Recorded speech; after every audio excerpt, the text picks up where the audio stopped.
জয় হরি বল। হরিচাঁদ ঠাকুরের নামে আমি শাওন বিশ্বাস শুরু করছি আজকের নতুন একটি ভিডিও। আজকের এই ভিডিওতে শ্রী শ্রী হরি ঠাকুর নামক বইটি পাঠ করব ও সকল বিষয়ের আলোচনা করব। এই বইয়ের সুকবি শ্রী সুরেশ বিশ্বাস অবসরপ্রাপ্ত বিচারপতি। বইটির প্রকাশক শ্রী অমিতাভ ঠাকুর। আজকের বিষয়বস্তু হল শ্রী শ্রী হরি ঠাকুর। পৃষ্ঠা নাম্বার 16 থেকে 22 পর্যন্ত। ভিডিও পর্ব 3। আমার এই চ্যানেলে সূক্ষ্ম সনাতন ধর্ম ও লীলামৃত নিয়ে আলোচনা করে থাকি।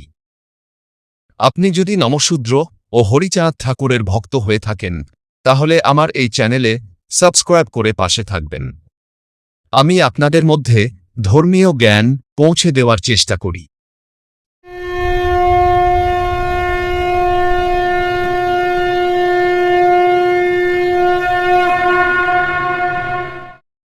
এইবার শ্রীহরি ঠাকুরের দুই একজন প্রধান ভক্তের কাহিনী বলি। প্রকৃতপক্ষে ভক্তদের ভিতর দিয়াই ঠাকুরের মহিমা সম্মুখ বিকাশিত হইয়াছে। গোস্বামী গোলকের বাড়ি ছিল শাহাপুর পরগনায় নারিকেল বাড়ি। গোলক একজন শ্রেষ্ঠ কৃষিজীবী ছিলেন। একাই 18 কৃষাণের কাজ করিতে পারিতেন। পরিশ্রমী ও বিষয়বুদ্ধিসম্পন্ন ব্যক্তি একটি বিশেষ কারণে ঠাকুরের অত্যন্ত অনুগত হইয়া পড়িলেন। গোলকের একবার গলা ফুলিয়া উঠিল, কিছুই খাইতে পারেন না। ক্রমে জীবন সংশয়ে দাঁড়াইল। দুধটুকু পর্যন্ত গলা দিয়া নামে না। রাউতখামার গ্রামে রামচাঁদ নামক একজন ঠাকুরের ভক্ত ছিলেন। তাহাকে আনিয়া চিকিৎসার বন্দোবস্ত করা হইলে ঠিক হইবে। রাউতখামার গ্রামে রামচাঁদের বাড়ি পর্যন্ত যাইতে হইল না। অন্য এক বাড়িতে রামচাঁদকে পাইয়া গোলকের জ্যেষ্ঠ ভ্রাতা রামকুমার নিবেদন করিল যে তাহার ভাই গোলক মৃত্যুশয্যায়। আপনি যদি একবার আসেন, ঠাকুরের নামে তাহার চিকিৎসা করেন, তবে খুবই কৃতার্থ হই। একবার দয়া করিয়া নারিকেল বাড়ি যাইতে হইবে। এই নিবেদন করা হইলে ভক্ত রামচাঁদের প্রেম উন্মাদ দেখা দিল। তিনি হুঙ্কার করিয়া, দোহাই বাবা হরিচাঁদ, এই বলিয়া জ্যেষ্ঠ ভ্রাতা রামকুমারের গলায় হাত বুলাইয়া রামকুমারের গলা ঝাড়িতে লাগিলেন এবং ঘন ঘন দোহাই ওরাকান্দির বাবা হরিচাঁদ, এই বলিয়া হুঙ্কার করিতে লাগিলেন। দণ্ডমাত্র রামকুমারের গলা ঝাড়ি। বলে, আমি যাইব না নারিকেল বাড়ি। তোমরা গৃহেতে যাও, আমি গৃহে যাই। দেখো গিয়া গোলকের গলা ফুলা নাই। এই পায়রা প্রসঙ্গ ও ব্যাখ্যা। আলোচ্য চরণগুলোতে শ্রী শ্রীহরিচাঁদ ঠাকুরের অলৌকিক রোগ নিরাময় ক্ষমতা এবং ভক্তের প্রতি তাঁর করুণার এক অদ্ভুত লীলা প্রকাশ পেয়েছে। এখানে ঘটনার বিবরণ দিতে গিয়ে বলা হয়েছে যে রামকুমার নামের এক ভক্ত বা ব্যক্তির গলা ঝাড়া হয়েছে। এরপর রামচাঁদ বলেন যে তিনি আর নারিকেল বাড়ি যাবেন না।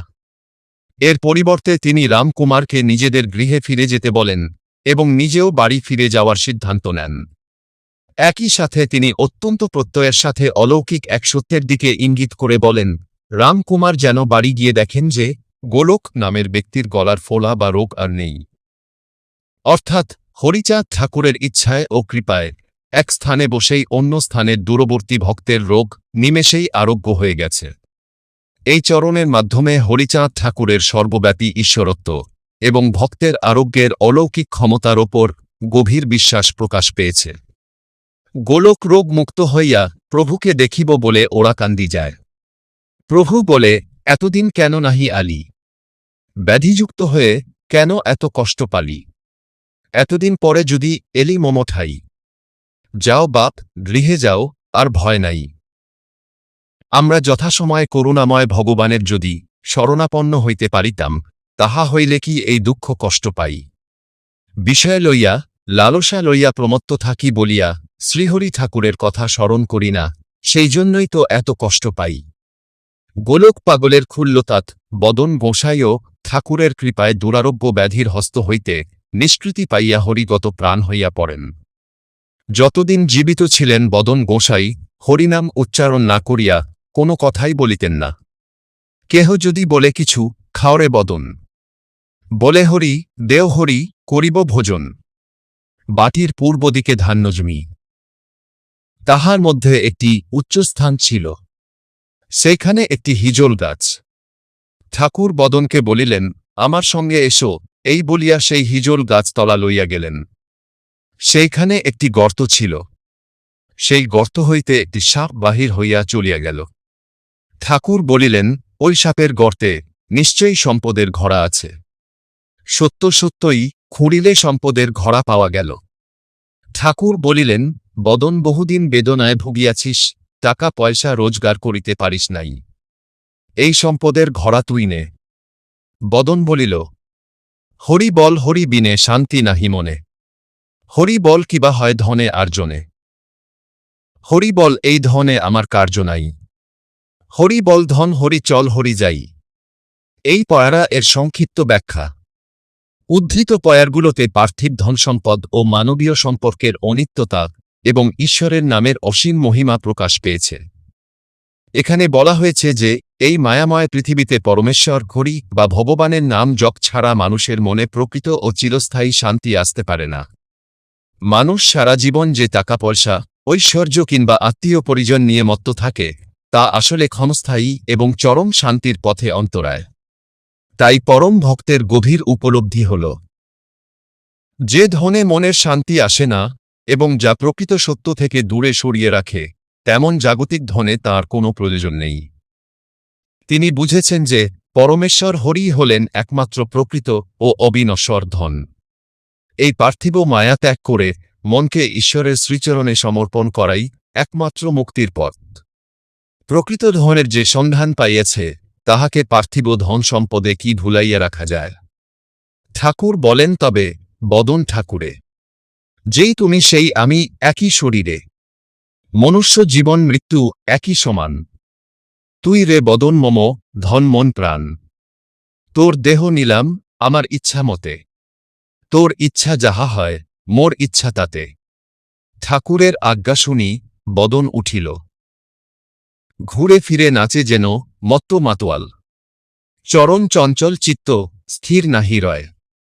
হরি হরি হরি বলে দৌড়িয়া বেড়ায়। এই পড়ারের সংক্ষিপ্ত ব্যাখ্যা। উদ্ধৃত চরণে দেখা যায় শ্রী শ্রী হরিচাঁদ ঠাকুর তাঁর কৃপাধন্য ভক্ত বদন ঠাকুরকে উদ্দেশ্য করে এক গভীর আধ্যাত্মিক সত্য প্রকাশ করছেন। ঠাকুর বলছেন যে ভক্ত ও ভগবানের মাঝে কোনো ভেদাভেদ নেই, তারা একই শরীরে লীন। মানুষের জন্ম ও মৃত্যু তো ঈশ্বরেরই লীলা, আর বদন হচ্ছেন ঠাকুরের অত্যন্ত প্রিয় ধন, মন ও প্রাণ। ঠাকুর স্বেচ্ছায় ভক্তের দেহ নিজের নিয়ন্ত্রণে নিয়েছেন এবং তাদের দুজনের ইচ্ছা এখন এক হয়ে গেছে। প্রভুর এই পরম অভয় ও আশীর্বাদ বাণী শুনে বদন ঠাকুরের মধ্যে এক অদ্ভুত ভাবাবেগ বা দিব্যোন্মাদনা সৃষ্টি হয়। তিনি আনন্দের আতিশয্যের মত্ত হাতির মতো চঞ্চল হয়ে আত্মহারা হয়ে ঘুরে ফিরে নাচতে শুরু করেন। তার দেহ স্থির থাকতে পারছিল না এবং তিনি মুখে উচ্চস্বরে হরি হরি নাম সংকীর্তন করতে করতে চারদিকে দৌড়াতে লাগলেন। এই চরণগুলোর মূল ভাব হল, ঈশ্বরের চরণে পূর্ণ আত্মসমর্পণের মাধ্যমে ভক্ত যখন ভগবানের সাথে একাত্ম হয়ে যান, তখন তাঁর জাগতিক চেতনা লুপ্ত হয়ে এক অনাবিল আধ্যাত্মিক আনন্দ ও মুক্তির সৃষ্টি হয়। মৃত্যুঞ্জয়ের পিতার নাম নিত্যানন্দ, মাতা সুভদ্রা দেবী। নিত্যানন্দ পরলোক গমনের পর মাতা সুভদ্রা দেবী অতিশয় সাত্ত্বিক পরায়ণা হইয়া কালাতিপাত করিতে লাগিলেন। সর্বদা হরিনাম সংকীর্তন করিতে ভালোবাসিতেন। মৃত্যুঞ্জয়ের বয়োবৃদ্ধির সঙ্গে সঙ্গে পিতামাতার সদ্য গুণাবলী প্রাপ্ত হন।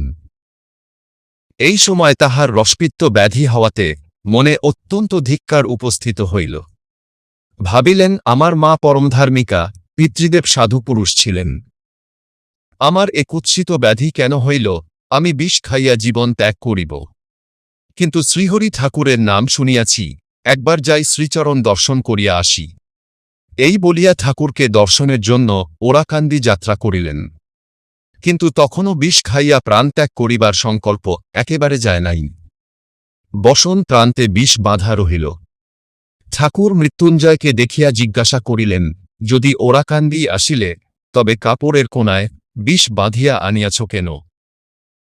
এই বলিয়া মৃত্যুঞ্জয়ের বসন প্রান্ত হইতে বিষ খুলিয়া ঠাকুর নিজের মুখে বিষ পুড়িয়া দিলেন এবং বলিলেন, এই তো আমি তোমার বিষ খাইলাম, কই মরিলাম না তো। মৃত্যুঞ্জয় কাঁদিয়া ঠাকুরের চরণপ্রান্তে পড়িয়া কহিল, অন্তর্যামী ঠাকুর, আমার মরিবার ইচ্ছা ছিল বটে, কিন্তু যখন শ্রীচরণ দর্শন পাইয়াছি, তখন আর আমার ভববন্ধন নাই।